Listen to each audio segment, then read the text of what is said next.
Bem-vindo, tudo bem? Tudo bem.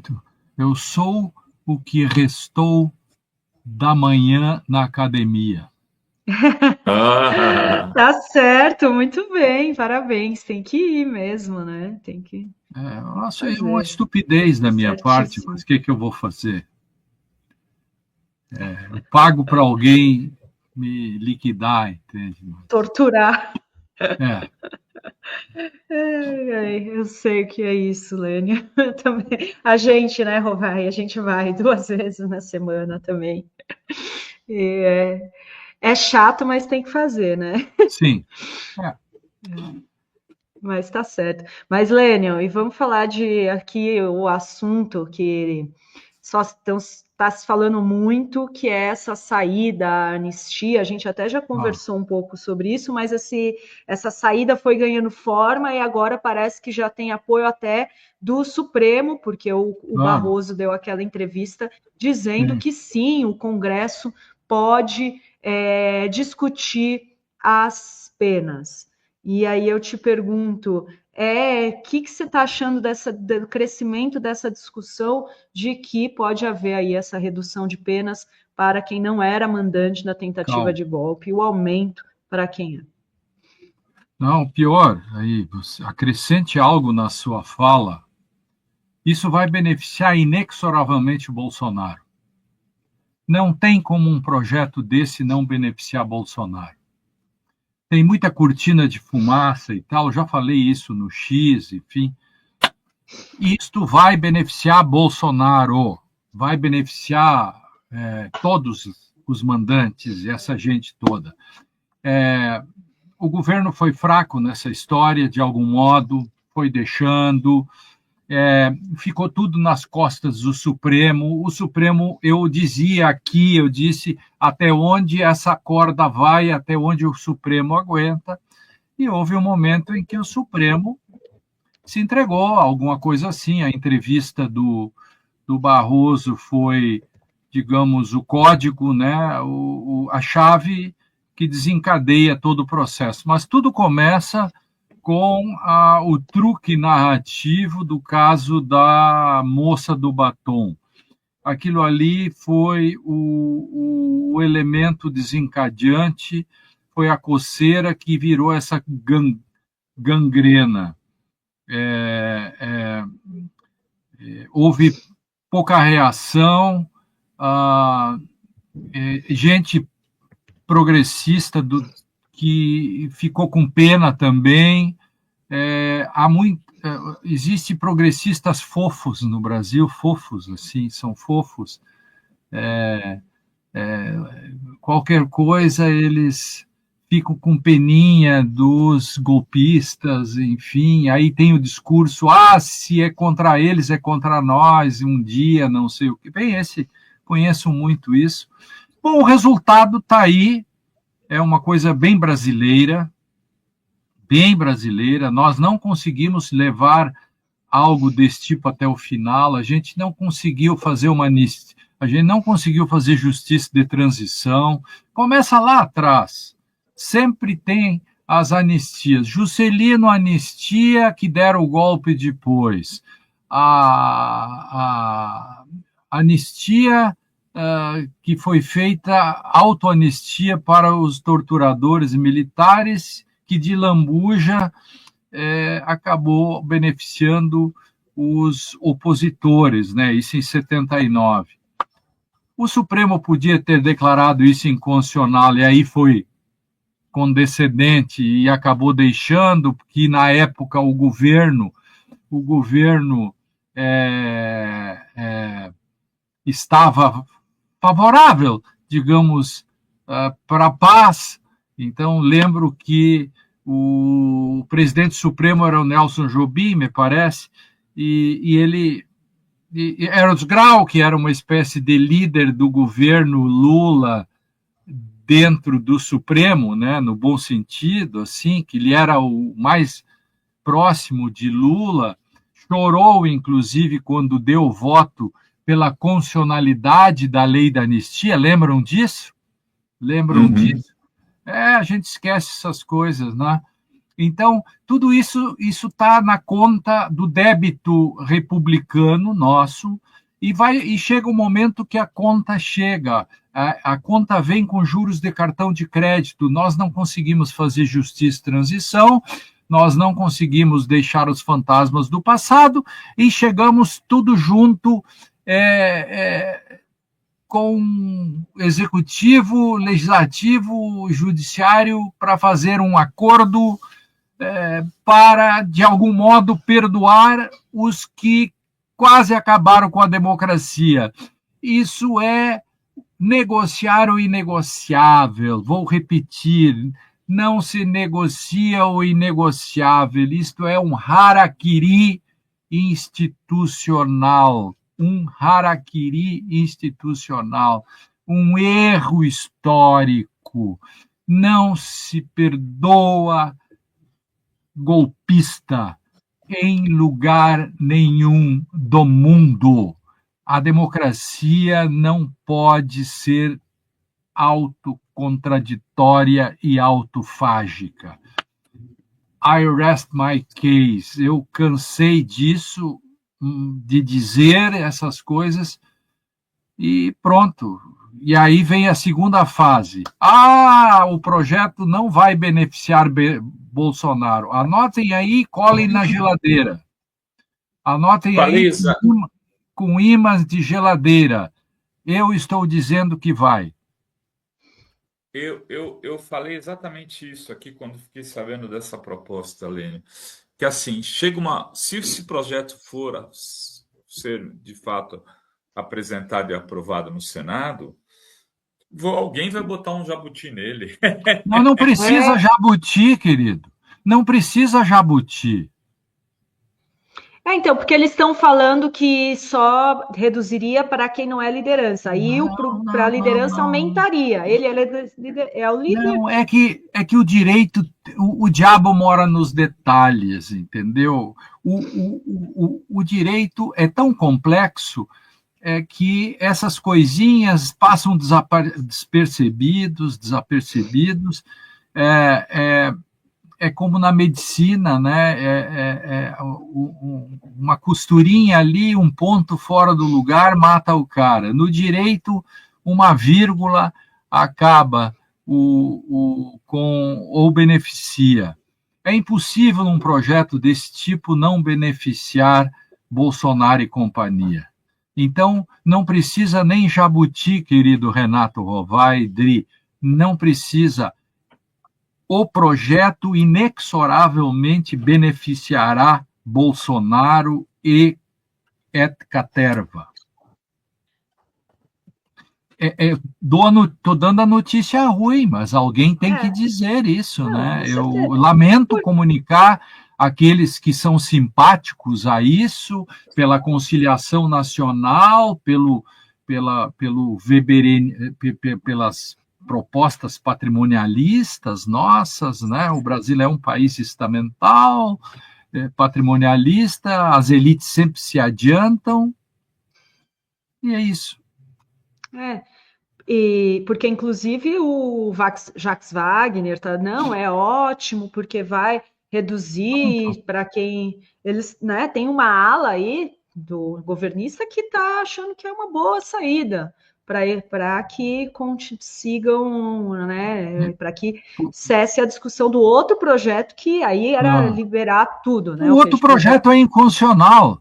Exato. O outro projeto é inconstitucional. Você está negociando por algo que não existe. Estão trocando 6 por 0. Não por 6 por meia dúzia, 6 por 0. É um negócio sem sentido, é um negócio de soma zero. A anistia pode aprovar, não existe.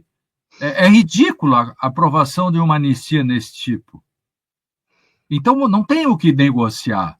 Aliás, exatamente por causa do Jacques Wagner e companhia, talvez o Supremo tenha se sentido meio solo e tenha recuado. Alguma coisa, eu não sei bastidores ainda, mas o governo tinha que ajudar nessa história toda, porque o governo foi a vítima.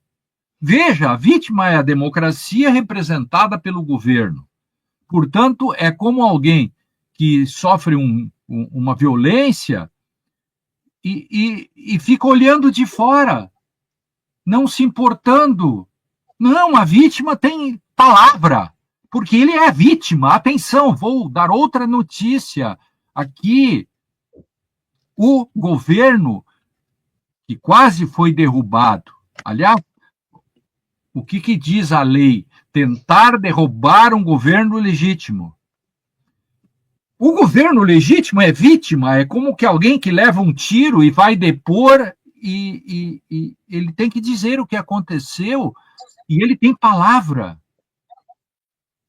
Se o governo nada diz, há um determinado momento em que a vítima, numa espécie de síndrome de Estocolmo tardia, acaba concordando com o algoz. Ninguém se deu conta de que o crime de tentativa de golpe de Estado tem como a vítima primária o governo e vítima secundária a sociedade. Então, vou comunicar isso também, né, como uma notícia a ser colada nos frigideiros, né? Eu sou do tempo da frigideira, aquela geladeira enorme que tinha uma alavanca assim, sabe? É muito. Para puxar. Tinha bastante espaço para colocar ímã. Eu caí aqui, né? Eu perdi Voltou, a frigideira aí. Frigideira também deu uma falhadinha. Como porque é que a frigideira... Não, a frigideira tinha dois tipos. Eu gosto daquela que era vertical. Tu puxava aqui assim, abria, né? E com a anca aqui assim, a gente fechava ela, né? Aqui para pegar a garrafa de cerveja. E a vantagem é que tinha uma fachada enorme para colar ímãs. E por isso que eu estou dizendo aqui é mais facilmente colado numa frigideira, porque é enorme. Muito bem. Muito bem. Eu não sei se tem uma pergunta, mas, Lênio, e por que mesmo sendo inconstitucional, mesmo a gente, os juristas explicando tudo isso, eles continuam aí com essa mobilização, estão chamando mais um ato agora para a semana que vem, dia 7 de maio, com a pauta anistia. Como que resolve isso? Não dá para proibir as pessoas de dizer bobagens, mas acontece que isso é uma pauta política mais do que jurídica e isso é uma moeda de troca para forçar um projeto. Agora, veja, dá a impressão assim que o pessoal do Congresso ou o próprio governo, enfim, quem está lidando com esse acordo acha que todo mundo é bobo, né? Por quê? Por que se faria um projeto para beneficiar os bagrinhos todos esses?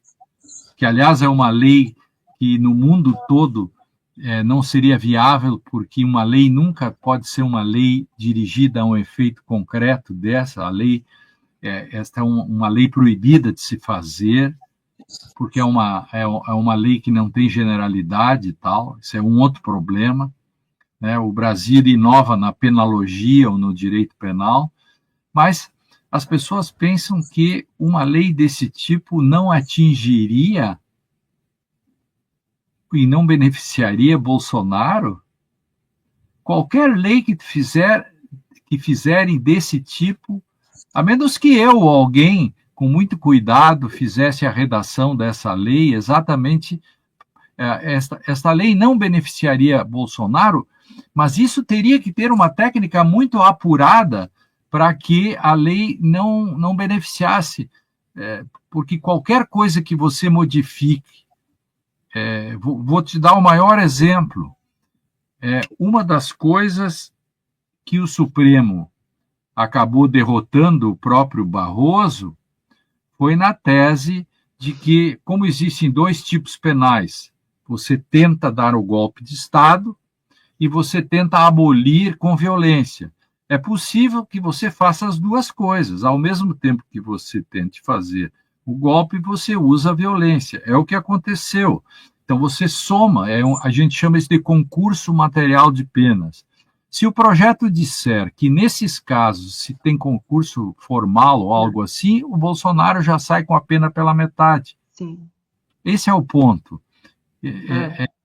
Uma das objetivos, é unificar, né? Colocar golpe Pronto. de Estado Com e a isso, abolição violenta unificar em um só crime, né? E com isso o Bolsonaro automaticamente já sai correndo pela metade.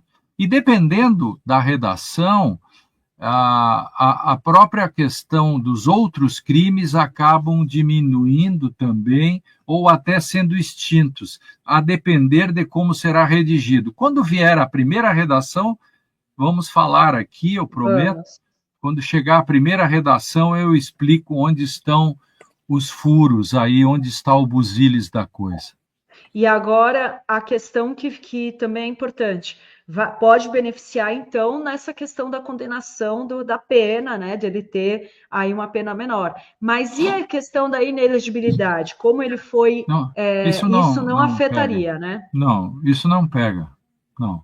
Não tem como, mesmo, sei lá, vendo porque a reunião dos embaixadores... Não, a menos que tenha uma redação... aí sim, isso é com jabuti, né? Aí, só se alguém meter um jabuti nisso, mas sem jabuti, aí não, né? Essa não funciona. Aí seria demais, né? Reverter a inelegibilidade. O filme pode ser de suspense, agora de terror... Candidato ele não será, né? Não, pelo menos agora. Mas vem, né? Vem depois, né? Você diz agora em 2026. 26, Na próxima ele vai. 2030, né? Porque que ele está inelegível até 2030. Em 2030 ele vai ter quantos anos?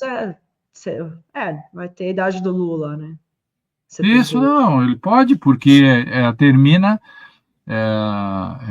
antes da eleição o prazo, e, portanto, ele pode ser candidato, porque a elegibilidade é o cargo, né? Isso não significa que ele não possa se candidatar para o cargo que, se ele se elege, ele está livre para assumir. Dá uma boa discussão jurídica, mas, a princípio, acho que ele, se vencer em 2030, ele assumiria. Então, toda a estratégia política dele vai passar por aí também, né? Também, eu acho. Sim, de curto e de longo prazo, né? Ele usa para ele, numa situação... seria até melhor o Lula ganhar a reeleição e ele se preservar para 2030. Claro, sem dúvida, evidente. Fica trabalhando, né, com toda a estrutura, com toda a rede social, né, ele tem uma estrutura enorme, né, e é barata, né, porque se formou uma ideologia, né. O bolsonarismo é um estado de espírito, né. O bolsonarismo é uma entidade. Isso é que nem o lavajatismo. Ela é um espectro. É uma coisa que transcende, você não consegue pegar. Isso pegou. Agora, deixa eu só perguntar uma coisa para vocês. Eu só queria dizer uma coisa aqui, fora desse assunto, que me preocupa, que é também uma coisa para colar na geladeira, que é o caso do INSS, tá? O governo está errando muito nisso, já deveria ter demitido o Lupe, deveria ter demitido toda aquela gente, deveria estar devolvendo o dinheiro, devia convocar uma coletiva, porque isso aí vai custar a reeleição. As pessoas não sabem a dimensão que está isso na rua. O governo devia ouvir as pessoas. A próxima pesquisa vai botar o governo mais para baixo ainda por causa desse episódio da Previdência. É lamentável que o governo não tenha tomado as providências e os seus próprios órgãos de fiscalização. O governo tem esses órgãos todos e, mesmo assim, foi surpreendido. E essas pessoas continuam todas no cargo. Não pode isso. É uma questão política. Isso é uma questão política. Então, só queria registrar isso. As redes sociais e a imprensa, porque as pessoas vivem de rádio e televisão aberta, rádio e rede social. E o que circula é que esse é o governo que roubou 13, 14 bilhões dos pobres, dos velhinhos, etc. E isso pegou. Então, o governo tem que cuidar com isso. É muito mais grave do que se pensa, e a reação, eu até brinquei outro dia, eu chamo de Operação Harvey Keitel. Para quem gosta de cinema, o filme Pulp Fiction, vocês lembram qual era o papel do Harvey Keitel? Ele era o cleaner, ele chegava e limpava aquilo que foi feito pelos outros. Então, o governo precisa de uma espécie de operação Harvey Keitel, limpar isso. O custo é muito alto. Lênio, eu estudei bastante o assunto aí, fiz várias matérias, e é o seguinte: precisa separar o joio do trigo. Não dá para simplesmente assumir isso como um problema do governo Lula, porque não foi criado pelo governo Por Lula. isso, tem que puxar uma coletiva e botar aqui o que aconteceu. Agora tem que explicar isso. Eu não vi nenhuma coletiva sobre isso. Esse é o problema. O governo está demorando em fazer a lição de casa, sim. Isso. Aqui no fórum acabou fazendo muito, por exemplo, a questão do Frei Chico. Como nós precisamos defender o Frei Chico, e de alguma maneira boa parte da mídia depois saiu dessa história do Frei Chico, porque viu que estava numa vibe de um quase crime de imprensa. Pegaram lá o irmão do Lula como bode expiatório dessa crise toda, sendo que o sindicato dele é um dos sindicatos que foi o sindicato que denunciou. Eu avisei que tinha sido esse sindicato que denunciou, e agora veio a comprovação da denúncia feita ainda no governo Bolsonaro. E depois no governo Lupe. Depois no mandato do Lupe para o Lupe. Então, eu tenho dito isso para as pessoas que me procuram, até para deputados, tal, e como fiz ontem, o Rui Falcão mesmo esteve aqui e falou que andou lendo as matérias que eu fiz, porque isso precisa ser colocado na conta de quem tem também, né? Por exemplo, o cara da Covaxin, o Calito Neto acabou de sair daqui falando isso, tal de Maurício lá, é o cara que mais recebeu grana dos esquemas de corrupção lá agora do INSS, aquele cara que vendia aquela vacina lá atrás, claro, envolvido na pandemia. O governo precisa aprender a se defender melhor, você tem razão. Claro. Você tem que botar no quadro, botar aqui, esse aqui, fazer um PowerPoint. Fazer brincando, mas tem que fazer PowerPoint para isso, para explicar.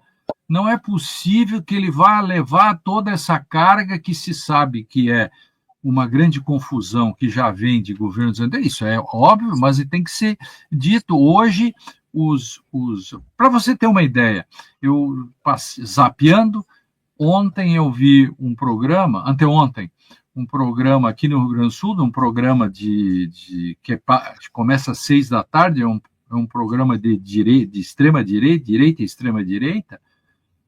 Tinha 7 pessoas. As 7 pessoas falaram desse assunto e colocando tudo na conta do governo Lula e aumentando o valor para 13, 14 bilhões. As pessoas que estavam aqui no Rio Grande do Sul é hora do chimarrão. As pessoas tomam chimarrão, olham, zapeiam na televisão, está ali. O que você acha que a pessoa que é o aposentado do INSS pensa? É complicado que se volta para agora a comunicação. Aí daqui a pouco o Nicolas faz mais um vídeo e vira uma crise, né, do Pix. Nem dá ideia. Valeu, Lênio. Lênio vai muito almoçar, obrigada. Já fez ginástica, tá fortinho. Tem que comer a proteína agora. Eu vou botar uma camiseta daquela assim, mamãe, como eu estou forte. Lênio, muito obrigada, viu? Até a próxima. Valeu, pessoal. Bom feriado para você. Tchau, tchau. Valeu, Beijo. também. Tchau, Valeu, tchau. tchau.